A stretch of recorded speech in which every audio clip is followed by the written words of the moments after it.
Manufacturing, one of the reasons we have trouble recruiting is because there's a impression that it's extremely difficult to be able to do the math calculations or the measurements or to run some of the type of equipment.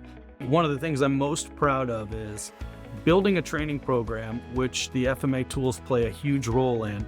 We've today currently got 4 team members that started with no manufacturing experience whatsoever, and they have become what we name as a production operator. They can quite literally run every piece of equipment in our shop. Training is the only way to do that.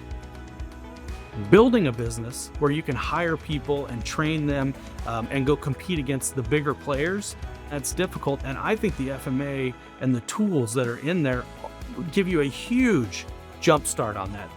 FMA's training tools help manufacturers build highly skilled teams, elevate their operations, and helps them compete with larger companies. Become a member of FMA and use our training tools to help drive your business forward.